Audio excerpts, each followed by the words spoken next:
una noticia de la que hemos venido hablando en los últimos días que ha dado mucho que debatir, sobre todo por la forma en la que se está dando y por las consecuencias que está teniendo. Es el tema de los avalúos catastrales. Hoy estamos ante un escenario de paros, protestas, manifestaciones que están golpeando la economía del país, además de todo el gremio que se mueve alrededor del transporte por los bloqueos que se están dando. Entender ese avalúo catastral y entender esa pelea a la que nos están llevando el gobierno nacional, porque otras cosas está delegando la responsabilidad a las autoridades locales, es un tema que hay que coger con pinzas. Y por eso, José Gil, quisimos invitar a alguien que nos ha acompañado en esta mesa de debate, experto y conocedor en los temas económicos, fiscales, tributarios del país, representante a la Cámara, Óscar Darío Pérez, pues para que nos ayude a comprender este caos en el que estamos. Representante Óscar Darío, ¿cómo ha estado? Buenas tardes. Bueno, muy buenas tardes. Un saludo muy especial para todos allá en los estudios y para todos los televidentes. Representante, para entrar en materia, ayúdenos a diferenciar algo. ¿Qué es el avalúo catastral y qué es el impuesto predial? Bueno, el avalúo es la base gravable, es el valor de la propiedad, y a ese valor se llega por varias vías. Hay unos valores comerciales, la tierra con el tiempo tiende a subir o a bajar de precio, cuando se cambian los usos del suelo, cuando hay alguna obra pública, cuando se deteriora un sector. Todo eso se mide para llegar a lo que se llama una actualización catastral, es actualizar los catastros. En la ley del plan de desarrollo, que es la ley 2294, en el artículo 99, se determinó que se iba a imponer la medida que se llama catastro multipropósito. ¿Qué es el catastro multipropósito? Es evaluar los bienes no solamente para efectos prediales de impuesto, para impuestos catastrales, sino para otros fines. Por ejemplo, la utilización de terrenos para producir comida, por ejemplo, los planes de desarrollo futuro, las expansiones futuras, es decir, no solamente para temas de impuestos, para inversiones, para todo ese tipo de aspectos. En el gobierno nacional, artículo 49, se determinó una política de catastro multipropósito. Y eso parece que fue uno de los acuerdos de La Habana, de que para poder hacer una mejor repartición de la tierra o de realmente las áreas rurales.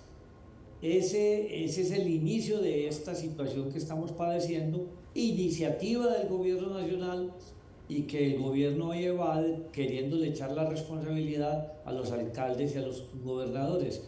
Porque si algo ha caracterizado a este gobierno Petro es que nunca es culpable de nada. Los culpables siempre son los otros. Entendiendo eso, ¿el catastro multipropósito es bueno o es malo? El catastro en sí es una figura que no se puede considerar como buena o mala per se. Lo bueno o lo malo es la utilización que se hace de sus resultados. Si se hace inconsultamente, si el ICAG, que es el que lo tiene que hacer, no ha visitado los predios, sino que simplemente con drones y por zonas geoeconómicamente similares y por aerofotogrametría determina los precios de la tierra, ha concluido el IGAG que hay muchísimos ricos en Colombia que no sabían que eran ricos, los volvieron ricos con un decreto. Y eso ha precipitado un escandaloso incremento en los impuestos prediales. Sabiendo que hay leyes que protegen a los ciudadanos, le hace la ley 1995 de 2019, que yo soy su autor y que es una ley protectora que ha impedido, que busca impedir que se cometan abusos con los avalúos catastrales nuevos, aplicándoselo a los contribuyentes sin ningún tipo de rubor, y los contribuyentes han visto que sus impuestos prediales se han multiplicado, muchos no los han podido pagar, porque también hay que decir que hay administraciones municipales, le hace alcaldes, concejales, no todos los del país, porque hay 525 municipios en esta situación, no todos, pero una gran mayoría donde han abusado de los contribuyentes. Entonces la responsabilidad no es de uno solo, sino de varios, pero responsables sí hay. Representante Pérez, la siguiente pregunta era esa, y se la iba a hacer, o se la planteo mejor, leyéndole el trino que compartía el ministro del Interior, Armando Benedetti, ayer, endilgando toda la responsabilidad a alcaldes y consejos, como usted bien lo dice, diciendo que el gobierno nacional no tiene nada que ver en el aumento y que si van a protestar, él invita a que se haga de manera pacífica, que lo hagan en las alcaldías donde estén abusando del predial de la gente pobre. ¿En dónde se deben buscar las responsabilidades al fin y al cabo, representante? Pues a mí me da pena con el ministro Benedetti, pero si alguna génesis de responsabilidad hay, es en el gobierno nacional. ¿Cómo va firmando esas resoluciones aumentando colectivamente los avalúos catastrales en Colombia? Esa es la génesis. Ahí nacieron las responsabilidades, que después obtuvieron responsabilidades derivadas en alcaldes y concejales. Pero ¿cómo va a decir el ministro que vayan y protesten allá? No, señor, eso no es así tan sencillo. Pero mire usted, la ley 1995 del año 2019, que es una ley de nosotros, del Centro Democrático, es la ley que hoy está salvando el gobierno nacional de esos bloqueos.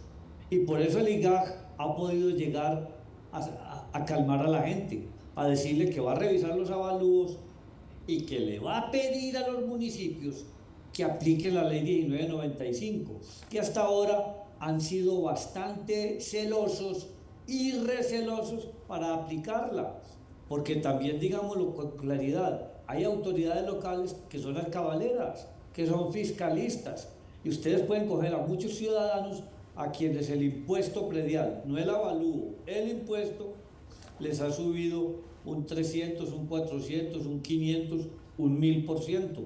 Está prohibido por la ley. La ley protege a esos contribuyentes. Y los efectos de los avalúos grandes no solamente son el impuesto predial, eso también desemboca en mayor impuesto de patrimonio. También hace como sujetos pasivos del impuesto de renta a los contribuyentes que sobrepasen cierto valor. También es costoso para el efecto de las transacciones inmobiliarias con el impuesto de ganancias ocasionales, suben el valor de las escrituras, suben el valor de las sucesiones cuando alguien muere. Y además de eso, muchas personas que les han subido esos catastros tan desmesuradamente, dejan de recibir subsidios si es que los reciben, dejan de estar en el SISBEN si es que están, dejan de tener beneficios en los servicios públicos. Eso tiene muchos efectos. ¿Cómo va a salir un ministro pues charlatán a decir semejante imprecisión, que es que vayan protesten ante los municipios y los departamentos? Y entonces el IGAC, ¿de quién es? No es de la nación. Y el artículo 9 de la ley 2249, que es la ley del plan de desarrollo, ¿de quién es esa ley? No es del gobierno nacional. ¿O es que quiere que nos olvidemos de ello? Representante, ¿qué dice esta ley que ustedes lideraron y cómo protege de esos escandalosos aumentos de impuestos? Pues yo no es que lideré la ley, soy el autor de la ley. Bueno, es una ley del Centro Democrático que resultó ser una ley protectora. ¿Qué dice esa ley? Pongamos un ejemplo. Una propiedad estaba en 100 millones de pesos en catastro y producto de la actualización catastral la pasaron a valer 500 millones. Subió 5 veces el valor de la propiedad. Ese contribuyente puede que no esté de acuerdo con ese valor, entonces debe reclamar, me tienen que justificar ese valor. Pero suponga que se la pasaron a 500 millones. El inmueble pagaba 1 millón de pesos de impuesto predial. Según la misma teoría, debería pasar a pagar 5 millones. Pues la ley no permite eso. La ley que permite que de ese millón de pesos, si es estrato 1, 2 y 3, no le pueden subir más del IPC del año anterior. Entonces, si el IPC del año anterior fue del 6%, a esa persona no le pueden subir el impuesto más de 1.060.000. Pagaba 1 millón, no le pueden subir más de 60.000, porque el IPC fue el 6%. Si fuera estrato 1, 2 y 3. Si es estrato 4, 5 y 6, o es industrial y comercial, es el IPC más el 8%. Entonces el IPC fue el 6 y 8, 14. Entonces ese mismo inmueble no puede pasar de 1 millón a más de 1.140.000, pero no pasa el impuesto de 1 millón a 2 millones o a 3 millones o a 4 millones. No, de 1 millón a 1.140.000 o a 1.060.000. Dígame si la ley sirve o no sirve. Lo que pasa es que hay muchos alcaldes que han querido evadir la aplicación de la ley inventándose cosas que la ley no trae, porque la ley excepciona a algunos inmuebles. ¿Cuáles se excepciona? Los que se incorporan por primera vez. Eso es lógico, no existían. Los lotes de engorde, esos lotes urbanizados, no urbanizados o urbanizables no construidos, esos están excluidos. Tiene una tarifa del 33 por mil, siguen con esa tarifa. ¿Cuáles otros no están incluidos? Los lotes que fueron un fraude. Usted va en catastro, figura un lote y van a ver y hay un edificio. ¿Cómo vamos a proteger un fraude? Los que cambiaron de área o usos del suelo. ¿Pero qué es cambiar de área? Una persona construye un asadorcito ahí en el antejardín y ya es que cambió de área. No, un alcalde no puede mirar eso así. En ese caso no puede estar excluido. Ahora, si construyó un segundo piso, eso sí es cambiar de área. Y también, ¿quiénes están excluidos? Los lotes rurales de más de 100 hectáreas. Pero esta ley es protectora. Mire que hoy el director del IGAC estuvo en Santander con algunas poblaciones y ya se pusieron de acuerdo. ¿Por qué? Porque el mismo IGAC le dijo a los alcaldes, ustedes tienen que cumplir la ley 1995. Ahora sí les sirvió la ley. Pues afortunadamente la teníamos y la teníamos desde el año 2019. Esa ley era por 5 años, ya pasaron los 5 años, pero en el mismo plan de desarrollo se dejó un parágrafo que dice que esa ley seguirá vigente mientras no haya otra que la sustituya. Dicho en otros términos, siquiera tenemos esa ley, que es la que le está sirviendo hoy a concejales, a alcaldes y al gobierno nacional para satisfacer las demandas justas de la comunidad. En otras palabras, contrario a lo que está diciendo el ministro y dice el gobierno, es gracias a ustedes que no se van a cometer los abusos que se podían cometer con este catastro multipropósito. Claro, es gracias a nosotros, es gracias a esa ley. Mejor dicho, digámoslo de otra manera, el Centro Democrático le está entregando soluciones a este gobierno para que no se le desborde el orden público, como si no lo tuviéramos ya desbordado, para que se acaben los bloqueos, para que se acaben las protestas. Le toca al gobierno ir a negociar. Les voy a decir algo, lo que nunca se debió haber negociado porque no era necesario. Si hubieran aplicado la ley, la gente no estaría rebotada. Es que se las tiraron de vivos y la gente se les rebotó y ahora sí encontraron la solución. La solución es la ley 1995, ¿quién lo creyera? El Centro Democrático le está entregando al gobierno nacional las soluciones, claro que nunca nos lo van a reconocer. ¿Y cómo entender que desde el gobierno y el propio presidente Gustavo Petro prácticamente los está exculpando a ustedes? No, yo no sé dónde nos estará culpando. ¿Exculpando o culpando?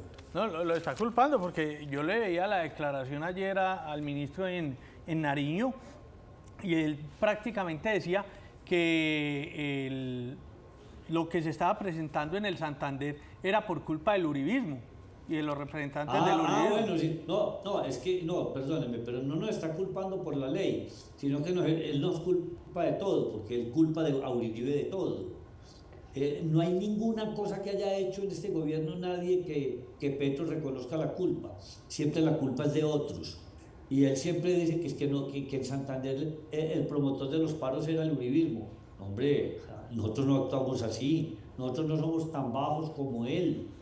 Lo que hay que devolverle aquí es la pregunta es, le pregunto a ustedes como periodistas, ustedes me llamaron para preguntarme a mí, pues déjenme yo les hago una pregunta. Si no existiera esa ley, ¿qué estaría pasando? Respóndanmela. Sí, la situación sería mucho peor.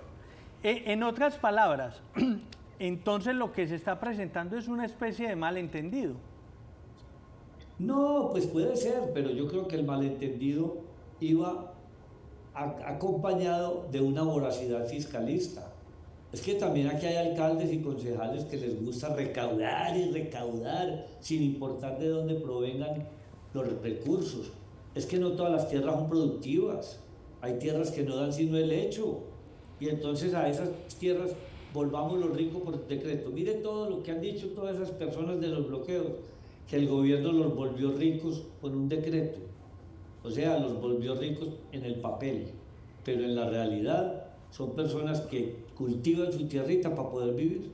Y haciendo de abogado del diablo, ¿no será que en esos municipios y en esos territorios se han quedado muy cortos de recursos por falta o por culpa del gobierno nacional y están tratando de compensar eso? Sí, puede ser. El gobierno nacional ha sido cicatero con los recursos, sobre todo con Antioquia y con muchas regiones de Colombia. Y los municipios tienen que cobrar impuestos. Es que nosotros tampoco nos oponemos a que los municipios recauden impuestos, prediales de industria y comercio, sobretasa a la gasolina, que reciban sus transferencias del Sistema General de Participaciones. Nosotros también queremos municipios fuertes, pero bien administrados, bien gerenciados. Pero no se trata pues de quebrar la gente para que yo recaude bastante. No, en materia tributaria hay un principio constitucional. Un municipio, un alcalde, un gobernador, un presidente, un ministro no puede pedirle a un contribuyente que pague más de lo que su capacidad contributiva le permite. Eso es una falta gravísima. Cuando un funcionario de la DIAN, por ejemplo, pretende que un contribuyente pague más de lo que debe pagar, incurre en una falta gravísima. Los contribuyentes también tenemos derechos y esos derechos también hay que hacerlos valer. Y esta ley 1995 es un derecho de los ciudadanos. Representante, lo voy a poner a responder en cuerpo ajeno, pero quiero saber la lectura que usted como un actor político hace de lo que está sucediendo. ¿Qué intencionalidad ve usted en la forma en la que se está aplicando ese catastro multipropósito por parte del gobierno nacional? Pues la intencionalidad es que yo no necesito decir intencionalidad, eso lo dijo Petro y lo dijo en campaña y dijo que los grandes tenedores de tierra iban a tener que pagar grandes impuestos, que iban a tener que llorar, que se iban a tener que arrodillar. ¿No lo oyeron en campaña ustedes diciendo eso? Es lo que está cumpliendo y eso es lo que va a seguir Iván Cepeda. Aquí los ricos los detestan, el que tenga tierra es un terrateniente, el que tenga un apartamentico o una casa es un rico y a ese hay que acabarlo, porque la izquierda y el comunismo les encantan son multiplicar a los pobres, porque ellos dicen que si un pobre asciende en la escala y se vuelve de clase media, se vuelve de derecha, por eso los necesitan pobres, porque esa es la clientela de ellos. Nosotros, por el contrario, queremos sacar a la gente de la pobreza, pero sacarla con métodos sanos, no con economías mafiosas, ni economías de narcotráfico, ni de explotación de minerales o con minería ilícita, no, ni con lavado de activos. Nosotros queremos que la economía crezca, que crezca el empleo, que haya justicia, que haya una economía fraterna, que si el empresario gana, el trabajador también gane, que participe de las utilidades. Pero, ¿qué es lo que pensará la izquierda? Pues esto fue uno de los postulados de los acuerdos de paz, el catastro multipropósito. Esto es producto del acuerdo de paz, que no se le olvida a la gente. Representante a la Cámara por Antioquia, Oscar Darío Pérez, representante, gracias por haber aceptado nuestra invitación. Bueno, muchas gracias a ustedes por la invitación. Y por fin hicimos alguna cosa en el país que no pueda decirle a Petro y a Benedetti que digan que es culpa de Uribe, sino que es gracias al partido de Uribe que están encontrando la solución. Muchísimas gracias a usted, representante.